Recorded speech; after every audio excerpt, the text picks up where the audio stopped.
Welcome to the Confidence Through Health podcast. My name is Jerry Snyder. As a health, wellness, and sports performance coach, my goal each week is to bring you experts to help you take control of your health and build your self-confidence.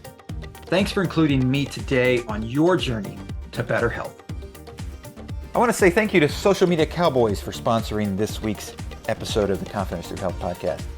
If you need help with a website, if you need social media needs for your business, if you need help with AdWords, SEO, all those things that you know you should be doing, but you are too busy to do or you're too confused about, they are the experts that you need in your corner. If you're interested in launching a podcast, such as mine, they help me edit my podcast and do a fantastic job making sure that all of the technical side of it is handled and we launch a nice, neat, edited podcast episode each week. So I want to thank Social Media Cowboys for their continued sponsorship of the Confidence Through Health podcast. You can find them at socialmediacowboys.com, or you can find them as well with other sponsors at confidencethroughhealth.com. So James, I want to thank you for being a guest on the Confidence Through Health podcast. Thank you for having me. I appreciate it. So one of the things that struck me about your background is with so many people that find like something that they're not happy with, something that they need, that they want to create on their own. And a lot of people are scared to do that, right? They're scared to take that jump, that leap out and say, okay, I can't find this. I can't find what I want. I'll just accept the closest thing out there instead of, no, I'm going to go create my own thing. You know, is that something that you've noticed is different about you from a lot of people around? Yeah, I think a lot of people, myself included, definitely at various points, you kind of put up these false walls that are mostly mental, like, oh, I can't do that, I can't do Right. XYZ, I'm not whatever. There's so many things that you can tell yourself that will prevent you from taking the first step. But when you break it down and you actually look at what it takes, it really is not that difficult to do. Like, I could basically get a new project started for creating a product by sending a single email. And if you think about the amount of energy that it takes to send an email, it's not a lot. It's really not a lot. And I think a lot of people, they stop themselves from starting because, as you said, the language that we use is taking a leap. It's a jumping. Yeah. It's like there's this chasm that exists. And in reality, that chasm doesn't really exist. I think that you can start with baby steps. The journey of 1,000 miles begins with a single step. And I think you can just start small, and that you don't have to like mortgage your home in order to test something. I've said to people before, I've now launched 2 different brands, each of which is doing well into 7 figures, and each of them, the cost of me launching them cost less than $5,000. So it's possible to do it without a tremendous amount of resources, and I think a lot of people just kind of talk themselves out of even taking the first step and just see. And I think the reason why is because it's scary. It's scary to do that. I know the reason why is because it's scary, because if you never take the step, then you can never be wrong, and you kind of protect your own ego. But if you do take that step and you realize that, oh, actually people don't want this thing, that's a very scary realization, and one that I think a lot of people want to avoid. So I think it's also protective to not even take that step. Yeah. Well, and one of the things you launched was Atlas bars. And so in doing that, like, obviously it's a very crowded space, right? The protein, the health bar area, and it's crowded, but it's also, as I'm sure you know, like, there's such a wide variety of effectiveness, healthy, like, you know, that spectrum. And so when you started to figure out what you wanted to create, how intimidated maybe is the word, like how was it as far as like the day-to-day going, like, okay, is this really something that I can do in this up against billion-dollar companies that are out there doing stuff? Yeah. I think it's a good question. And I think a lot of people, they'll look at a place that has a lot of competition and they'll say, well, there's so much competition there. But I think one thing to keep in mind is that quantity of competition does not necessarily equal quality of competition. So in this category in particular, I know that there's a lot of companies that they just kind of they look at the category and they're like, oh, this is a multi-billion-dollar category. Why don't we come out with a bar? And they just kind of slap something together and then throw it out there. But it doesn't actually stick. It doesn't really work. And I think there's a lot of weak competition because of that. And yeah, I definitely had doubts when I started it. One thing that I remember doing is I would I would go like taste other competitor bars and bars that were doing like hundreds of millions of dollars. And I was like, okay, if this thing tastes like this and offers these attributes and this can sell this many, there's no reason that what I'm creating can't. There's no physical reason why it's not possible. But I think that the one of the reasons why I was able to experience early success is because I had a very clear idea from a nutrition standpoint of what I was looking to do. I think a lot of people, if you come into it saying, "Hey, I made something that tastes better," it's just not enough these days. It is too competitive, and consumers don't just want taste; they want low sugar, and they want high protein, and they want something that tastes good, there's so many other boxes that you need to check. And I think a lot of people, the failure rate in food is really high. It's like 95%. And I think it's because a lot of people, they look to start something because food's very familiar and it feels Right. approachable, unlike something like a tech company that feels very intimidating Yeah. for a lot of people. And so I think a lot of people start a food company not realizing that there are so many components that Yeah. you need to optimize for in order for it to work. Yeah. Well, and you've got okay, it's got to be, it healthy to whatever your standards are, whoever's creating it, right? Yeah. But like you said, the customer's going to say, especially in a quote health bar, protein bar, you know, um, side of the industry is like, okay, well, taste is a factor, but I think a lot of people go, okay, but if it's got healthy stuff, I'm okay with it not tasting like ice cream. Yeah. If I know I'm getting the health benefits out of it, I still want it to taste good. It doesn't taste like cardboard, but Right. and so yeah, navigating that I'm sure has got to be um, when coming out with a new flavor or new side of the product, it's got to be a difficult thing.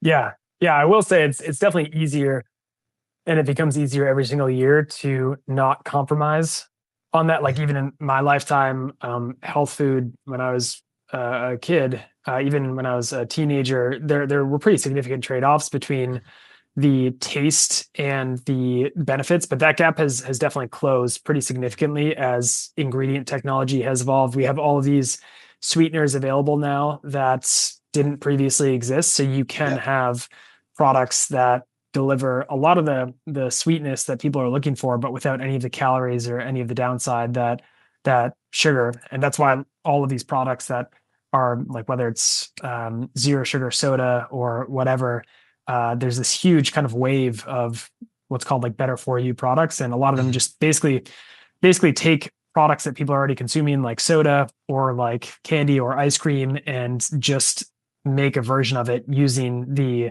new ingredient technology that exists because it delivers like maybe like 80 to 90% of what people are looking for in terms of the taste and texture, but with like 0% of the sugar that are in the right, alternatives.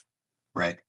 And how much of that, like when you started, were you paying attention to, and how much of it, as you have grown, and I would assume more resources are available to look into deeper sides of like the nutritional value side of it.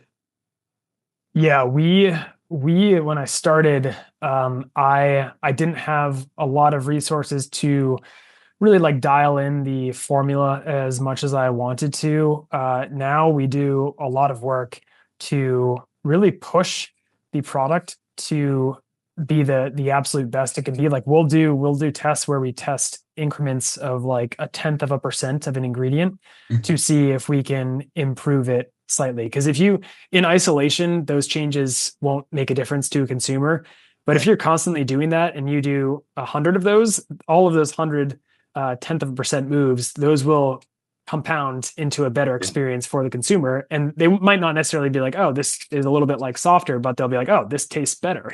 They can't Right. really articulate why it tastes better, Yeah. but they know that it does taste better. But yeah, I think that's the cool thing is that I kind of view products as an evolving. It's not just a static thing. I think that's a very dangerous thing to do, to just come out with something and just say, all right, I'm done. Like this is it. I'm not going to make any changes to it ever again. And if you Right. look at some of the most successful companies in the world, I think like we're on iPhone 18 now. They didn't just Yeah. come out with the first iPhone and then just be like, all right, we're good. Yeah. no Yeah. more, no more work needs to be done.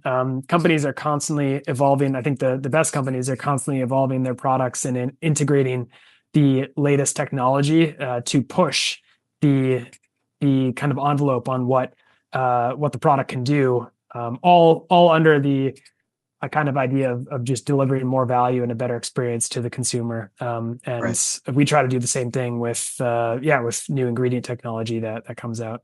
Yeah. And so one of the things that I then researching a little about, you and about Atlas bars, um, that you said when you started, there were three things that you were certain of, Mhm. right? That humans need protein, that excess sugar is not good for us. And I think those two things are pretty widely known now, right? And that real food beats processed food, Mhm. right? And I think that that's catching on. Um, so my question when in regards to that is like somebody would look at something in the protein bar section and go, well, wait, isn't this processed? Because it doesn't look like an apple or a Yeah. grain of rice or whatever, right? Like, so talk to us a little bit about how there's processed food that's manufactured that's outright just horrible for us. Yeah. But then there's, okay, well, we've got to do some processing and we can still make it in a healthy way. Yeah, it's a great question, and I think our language kind of limits us here because Yeah. we use the terms like processed and not processed as if it's a binary decision, but really it's a spectrum of how processed it is. And on one end of the spectrum, you have something that you would pick off a tree, and there's obviously no process in that. And then on the Yeah. other end, you have something where not a single ingredient you would be able to find. Everything has been heavily processed, heavily refined, heavily extracted. So really anything that's shelf stable is technically processed. I mean, even if you think about something like baby carrots, like technically those are processed Right. because those start as carrots and then they're cut down to that size and they're cleaned. So there is a level of processing that pretty much exists in, I would say, almost everything. Yeah, I think everything that you could buy at the grocery store, even the produce, is processed to some degree. I would always tell people, for when people would ask like, when should I have Atlas, my response would always be, well, your default should always be consuming real food. This isn't supposed to replace real food. It's just, if you cannot, for whatever reason, like it's not always going to be practical to have like a full meal. So this Yeah. is really your next best bet. It's like a backup for when Right. you're on the go, for when you need to make that trade-off between convenience and the quality of your nutrition. So I would always tell people that, yeah, the closer you can get to real food, generally speaking, the better off you'll be.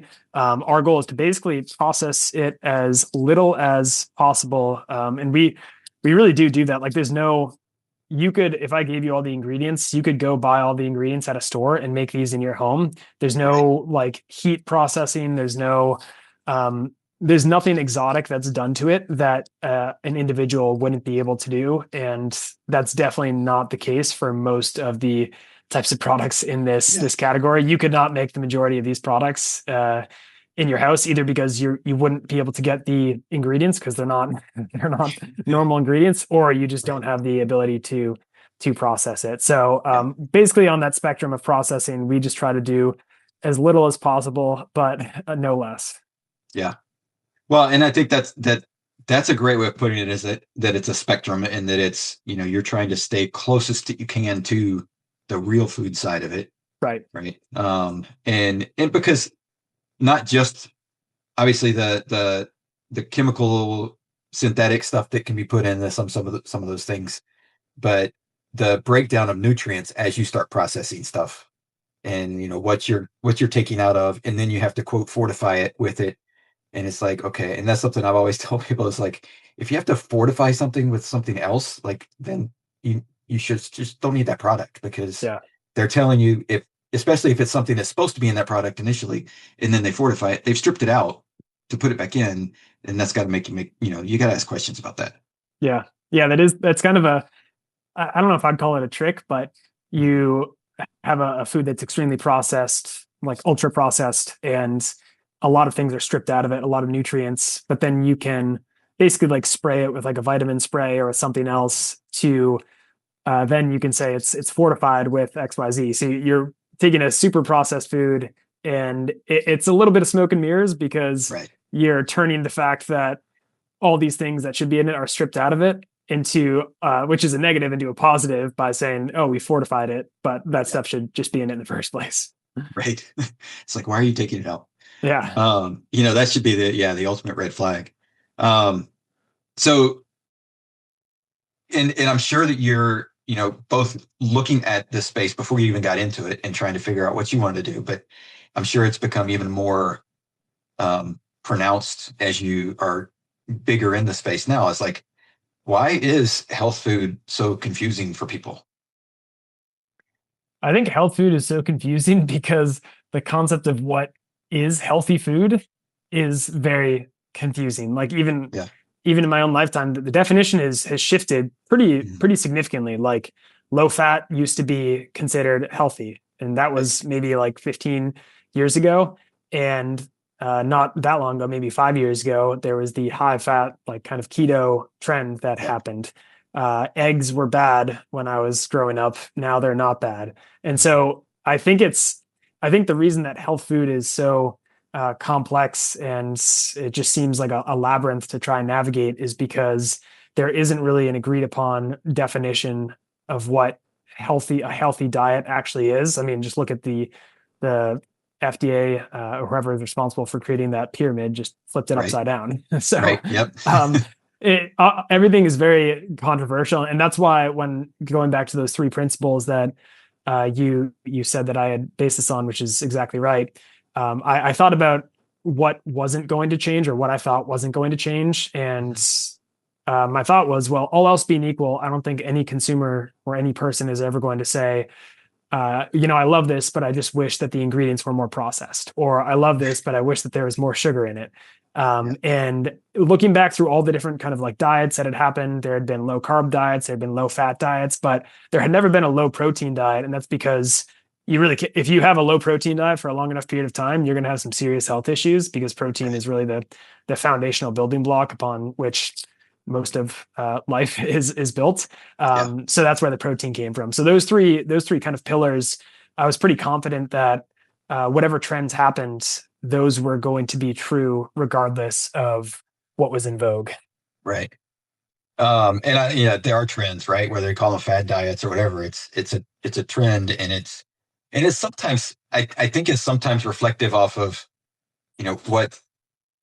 what we see come out of annual visits at the doctor's office and the normal ranges for things, and what the average person maybe doesn't understand is that normal range is just an average of the people that go in and get themselves checked. And so if the average person that goes and gets themselves checked is unhealthy, then the diet suggestions are going to swing towards making that person better, not necessarily if you're already healthy, how do I improve maybe my physical ability or whatever you're chasing, longevity. It's like, okay, but if you start changing and going after a fad diet that is recommended because of the unhealthy people, you're going to wind up messing yourself up. Right. Yeah. Yeah. I think that's a great point that if health markers are based on the bell curve, but the bell curve is on average not healthy, then it's a wrong measure. And I think that at least I've seen this shifting a bit where the markers are going to, instead of like what the baseline is, like what's the optimal amount. I think we've seen this a little bit. They might be in the process of changing this right now, like the target amounts for various nutrients, because the original ones that are most of them that exist on the nutrition label now that are like percent of daily value. If you have whatever, like 20 grams of fiber, it's like, this is 100% of your daily value. Most of those are not actually based on what's optimal for you to consume, but they're based on preventing disease at a population level, because when they came out decades ago after World War II, they were basically just like, all right, we don't want people to have malnutrition, so let's just put these into place. But 50 grams of protein though that's what the daily recommendation has been, that doesn't mean that 50 grams is the optimal amount.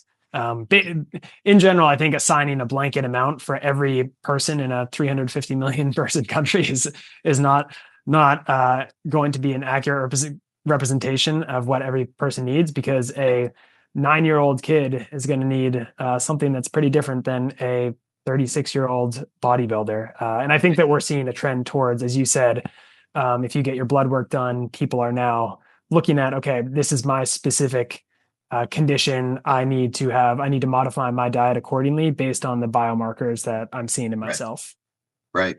And I think that's where, the longevity side of things is pointing us is to that personalized, right? And so people have asked me from a nutrition standpoint, like, okay, the 2000 calorie diet, where should all my calories come from? And I'm like, we got to start over. Like, because like, what are you doing? What do what's your body going through on a daily basis Right.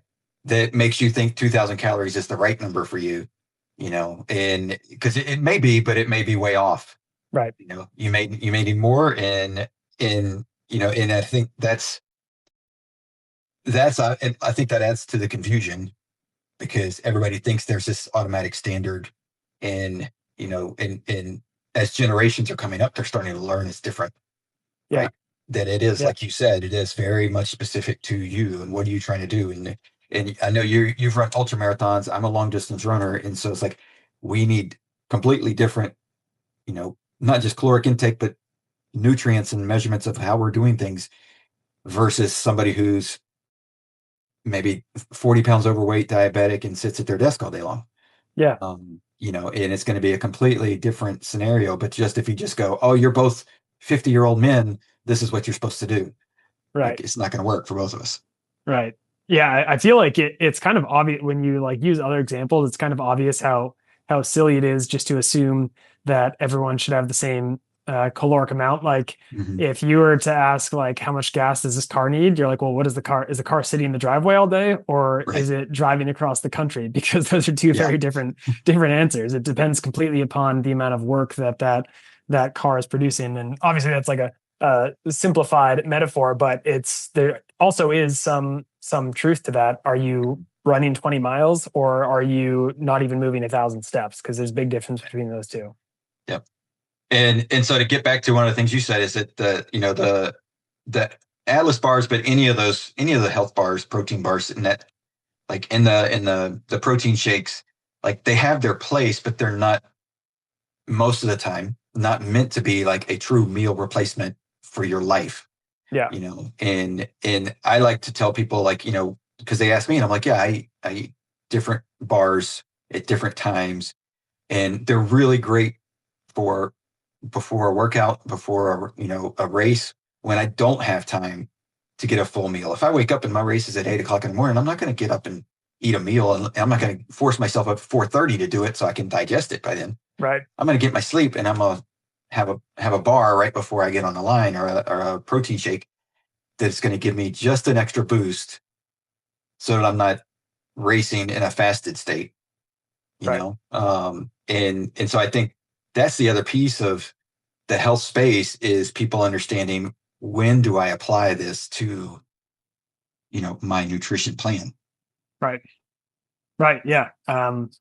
Yeah. I think you nailed it. That these are tools that should be used depending on what your goals are. But any nutrition plan, I think, should be based around real food, and then you use these things. I mean, the word supplement is literally supplemental. Like it's supplement. It's not the main thing. It is a Right. supplement to whatever your main regimen is, and I think that's exactly how these things should be used. And yeah, again, in general, I think all else being equal, it's really hard to make a case for where sticking with real food is going to, obviously, like, you can get into the weeds on, well, what's the nutrition of that food, but in general, it's hard to go wrong. If I had to like prescribe one principle to somebody, if they're like, what's the one thing that I should do with my diet, I would just say eat as close to real food as possible, because just with that one principle, you're going to maximize satiety, you're going to maximize nutrient intake. It's really hard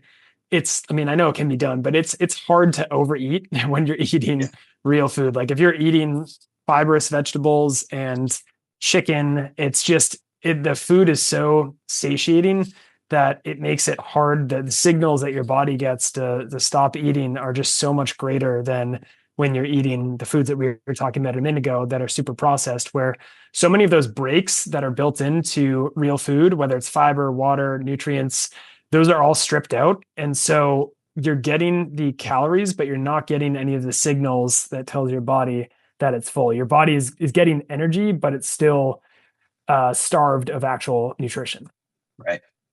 And, I see a definite correlation between, starting a business and being an ultra marathoner and like how those things, because obviously I'm a business owner and a Yeah. coach and an athlete myself. And so I can see the tie-ins in how important it is to have certain qualities and characteristics in our lives, right?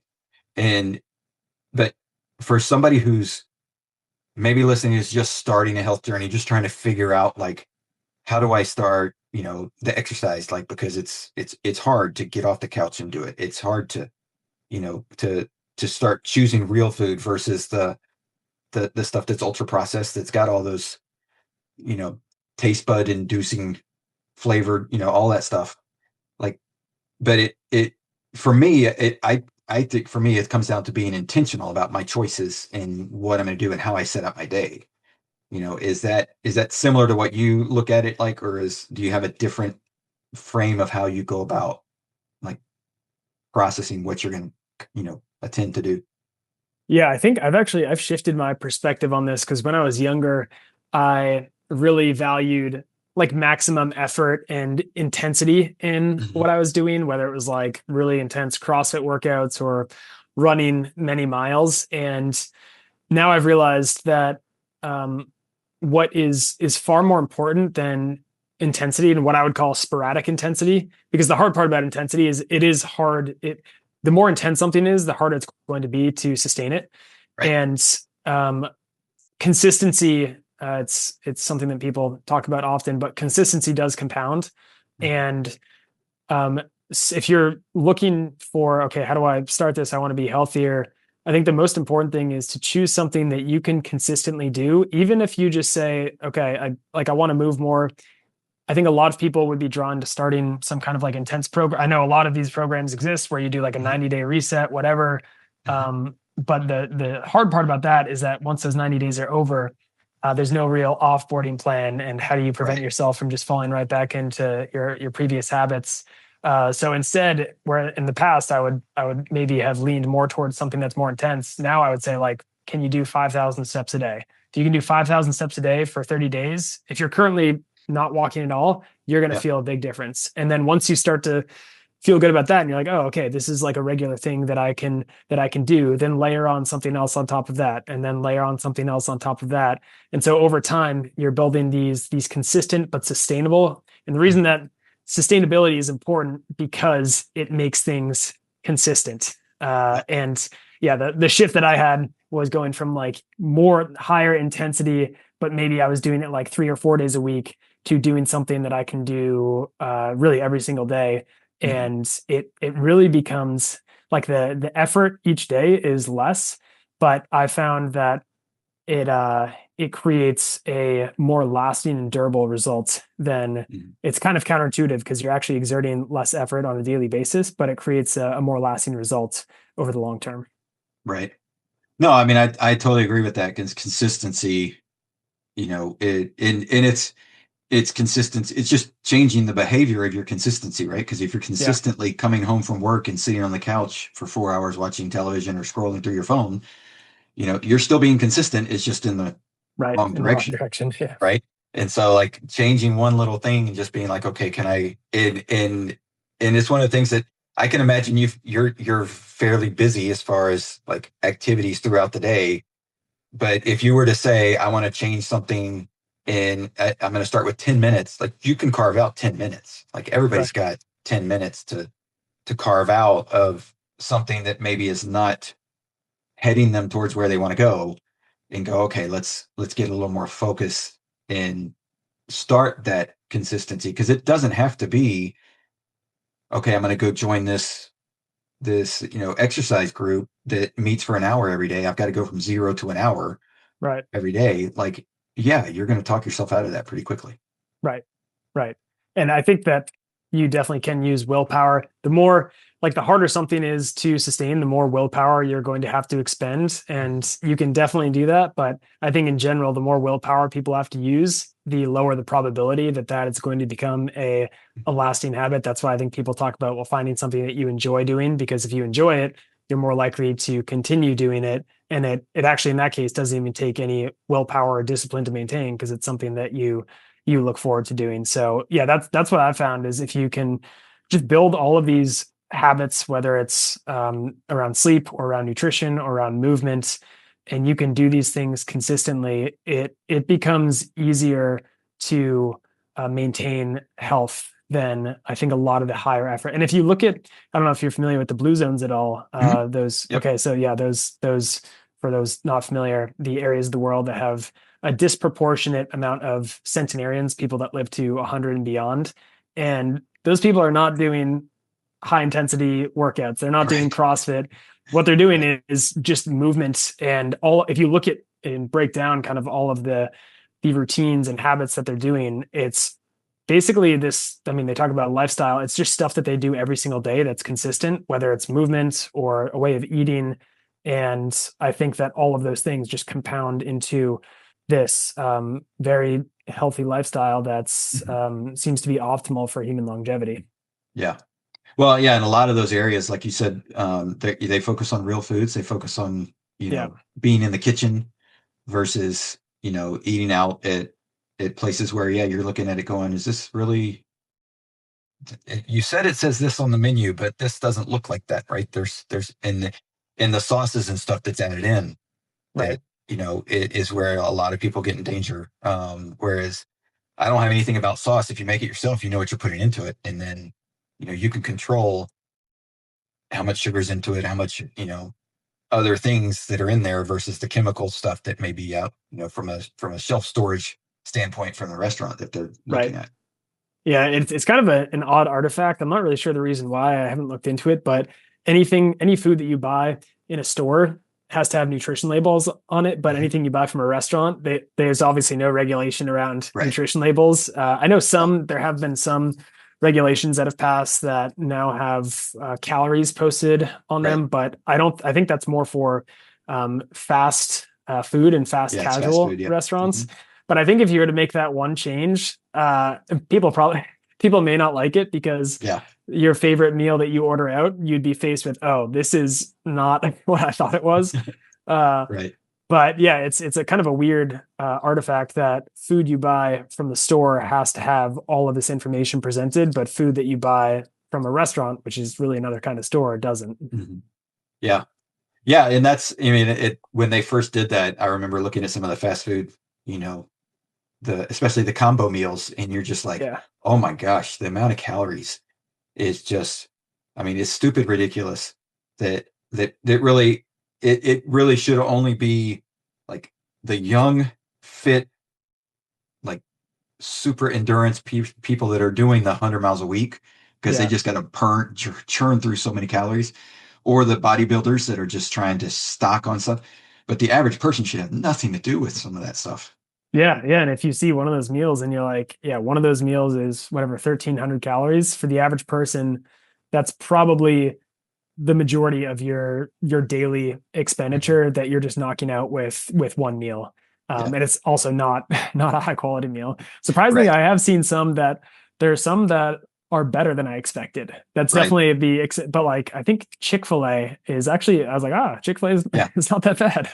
Right. Yeah. They've got some things, but yeah, there it's just ridiculous. And so looking at not just what are the ingredients, but what's the quality Yeah, of the ingredients, right? Because people can also label stuff and say it's this, and this, and you don't know how much they put in of that could be the quote healthy thing, but it's also like, where did they get it from, and how, right. what's, is it coming from a fourth step in the process, so they can still call it that, but it's really been whittled out so much that it's not really that anymore. Does that Right. make sense? Yeah. Yeah, totally. Yeah, the labeling around things is and the kind of the semantic, the word choices Mhm. that can be and can't be used.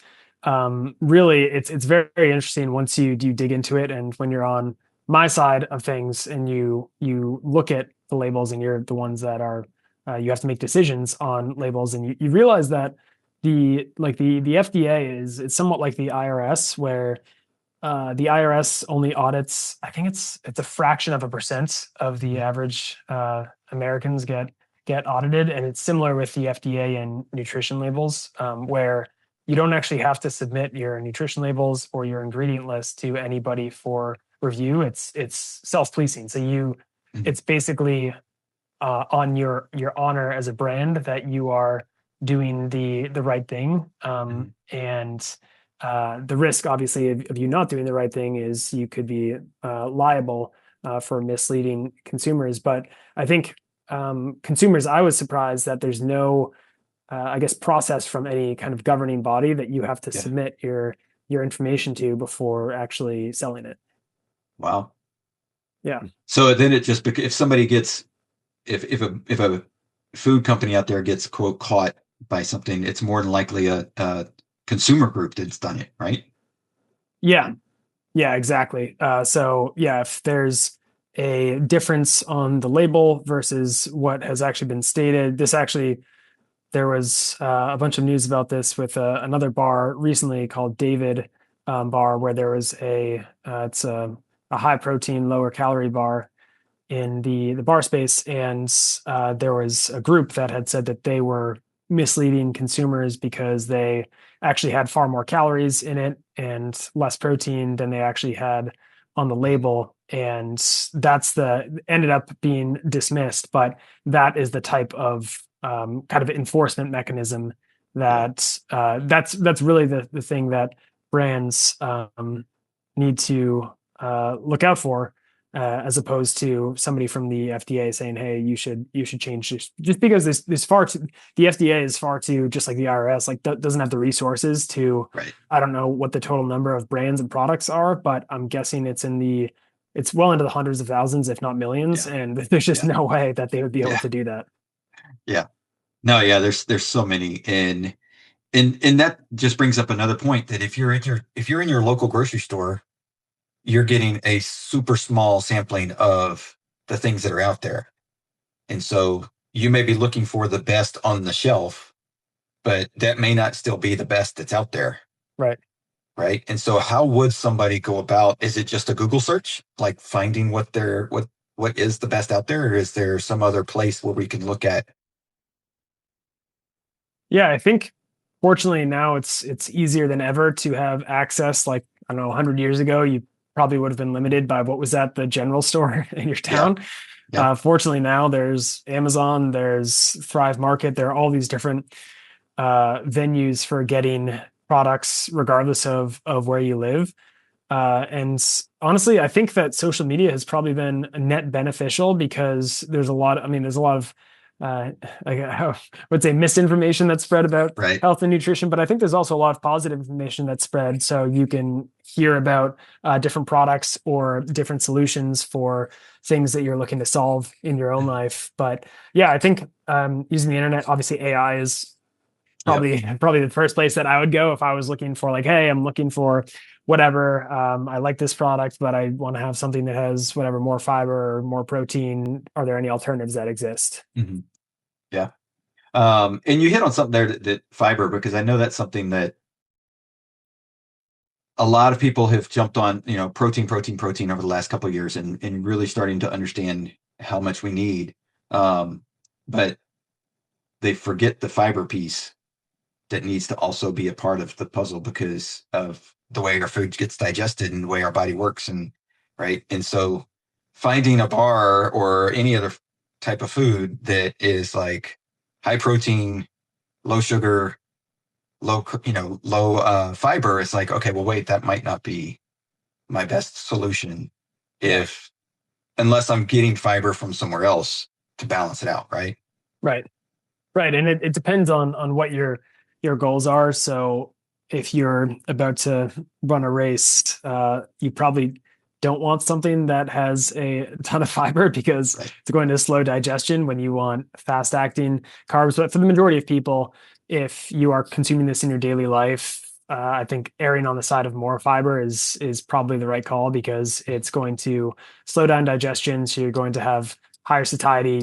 You're going to stay full for longer. It's going to also slow down. I think one of the issues of our modern food system, and one of the reasons why many folks have insulin resistance and type 2 diabetes, is that, as I mentioned before, with processed foods, so many of the things that have acted in nature as brakes on Mhm. how fast glucose is absorbed into our system get stripped out. So, for instance, there's not a single thing in nature that you could consume that would have the same impact on your body as drinking a normal bottle of soda, because that is effectively like 50 to 60 grams of glucose. There's no additional nutrients in there. There's no Mhm. fiber in there. So it's effectively the maximum it's going to absorb into your bloodstream at kind of maximum velocity.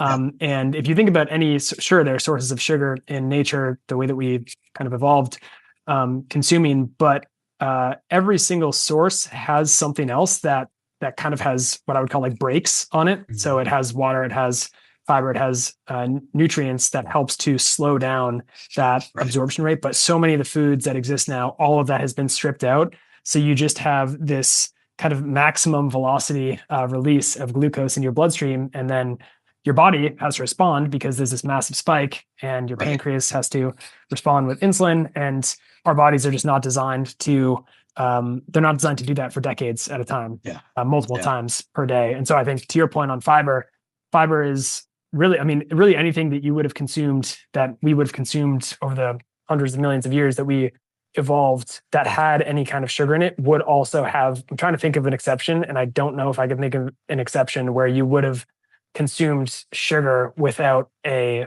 fiber attached to Right. it. Right. Um, yeah, I mean, I think the closest thing I can think of would be like when you're just, because I grew up in Louisiana, and so we would do this. We would, the sugarcane trucks would drive by and they'd leave sugarcane on the side of the road, and Yeah. we'd stop and pick it up and you chew on it, but you chew on it, you get the sugar out, but it's such a slow process Yeah. that you're not getting that high dose all at once because, and I'm sure you're getting a little bit of fiber. You're not obviously swallowing the sugar cane because Right. it's just, it's a plant. It's like you can't handle that. But yeah, you're getting that sugar, but it's such a slow release versus, Right. yeah, a soda that's just bam. It's like putting a Right. needle in you and just going with it. Right. Yeah, Um, exactly. Yeah, sure. I think I've had sugar cane before. It's very fibrous, isn't it? Like you're chewing yes. on it and you have to chew on it in order to release the sugar. Right. Yeah. Yeah.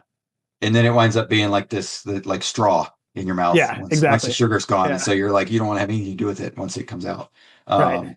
Yeah, my kids are teenagers now, but a couple of years ago we bought some, and I showed them how to do it, and they were just like, "That's a lot of work." It's like, It yeah, is. Yeah, I mean it that's is. why I kind of had this realization a couple months ago that if you look at a lot of the animal kingdom, a lot of their day is just spent like consuming food. Like if you look at grazers, like cow, Mhm. like they spend virtually like their entire waking day consuming food because they have to consume so much in order Yeah. to get the calories that they need just to exist. And we've kind of outsourced the majority of that process with cooking. Like cooking is effectively, uh, it's effectively us externalizing digestion. Like we can break down. You can either, if you think about like raw broccoli, you can either break that down in your body, which Mhm. is going to take a while and it's going to require a lot of energy, or you can just cook it in a pan and it breaks down a lot of those fibers for you so Right. that your body doesn't have to expend as much energy to do it itself. And so cooking is kind of as a process, it kind of is us. We figured out how to externalize a lot of the digestive process so that Yeah. we can get calories more effectively and don't have to spend all of our waking hours just consuming food, Right. just chewing sugar cane. Right. Well, I think that's a great way of putting like what you're doing with Atlas bars into perspective as far as the processing side of it, Yeah. because you're processing it a little bit to put it into that form that the body can handle, and adding, and the other piece of that is that, like, for us to go and get some of those ingredients that are healthy that we need, like, or that maybe provide more antioxidants or any of those things that, like, we're not going to find that in the grocery store. Right. Right. Like I know ashwagandha is something that's become big over the past couple of years, and, like, I find it at the grocery store. Yeah.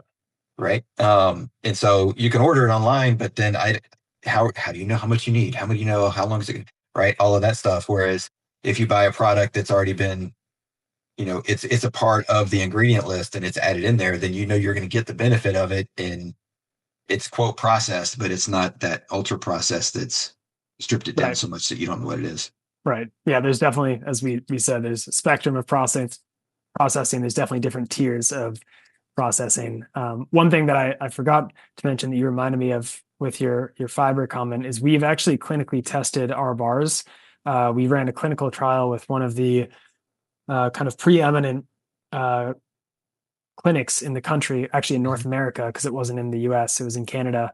And they recruited 12 individuals, and half of them it was to test the impact on blood sugar, like we were talking about. Half of them they gave white bread, and the half of them they gave Atlas. And Atlas had on average a 77% lower impact than an equivalent amount of white bread, which I thought would happen because the product it's high in all these things that we're talking about. It's high in protein, high in fiber, Right. high in healthy fats, and there's also very little sugar in there. So when I was thinking about it, I was like, well, it's not really possible for it to significantly impact your blood sugar because there's no sugar Right. in the product for it to hit. But I wanted to do the work and actually verify that so we could share with our customers that, if you're looking to have stable energy, if you're looking for something that will not send your blood sugar on a roller coaster, then this is something that we're very confident is going to do that. Yeah. Because there are bars out there that absolutely will Yeah. impact your blood sugar. Yeah. Right. 100%. Because their focus is more on the taste side of it, and it's Yeah. more on, bringing the consumer back, in for other reasons than understanding the health benefit side of bringing the consumer back. Right.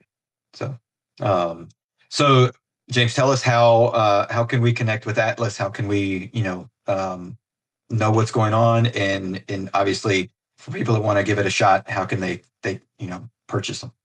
Sure. Yeah. So Atlas bars, if you search that, you'll pretty much find us anywhere. Best place to probably get us is Amazon because it's 1 or 2 day delivery to most places in the country. Right. And I'll be probably connected to anything that you find for Atlas.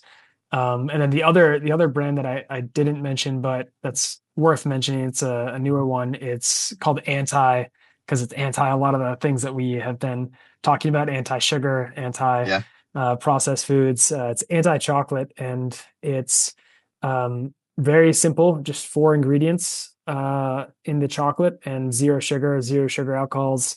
And people have been really liking it so far. So that had just launched a couple of months ago. Oh, cool. Yeah. That's awesome.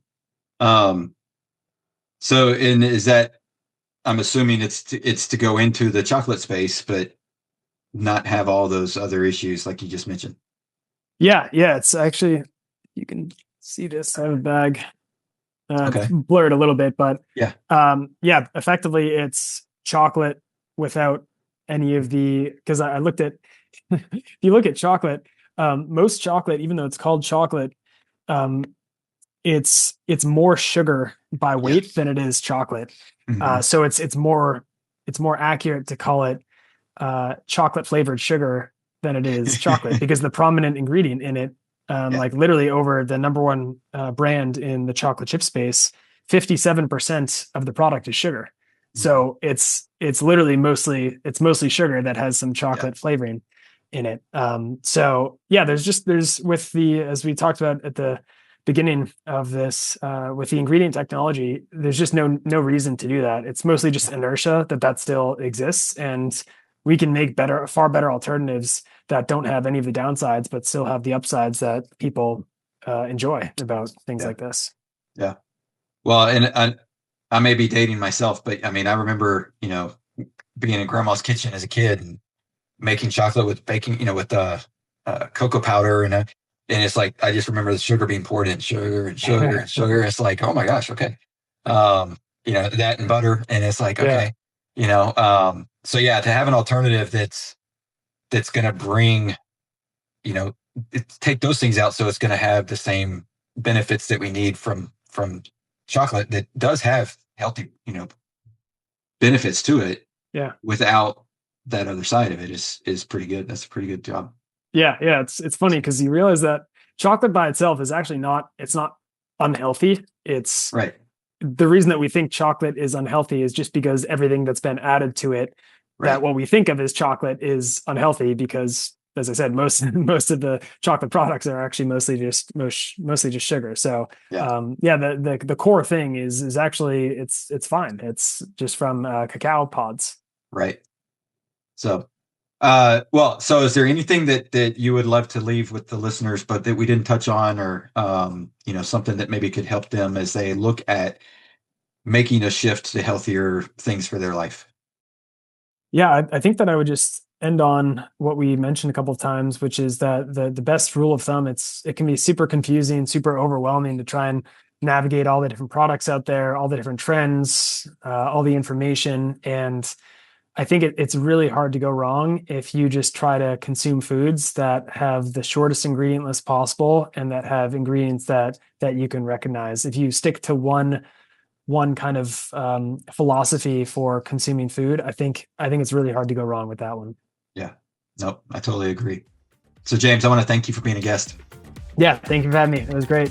Thanks for checking out the Confidence Through Health podcast. Please subscribe, post a review, share this episode with those you love who need a little extra help with their health journey.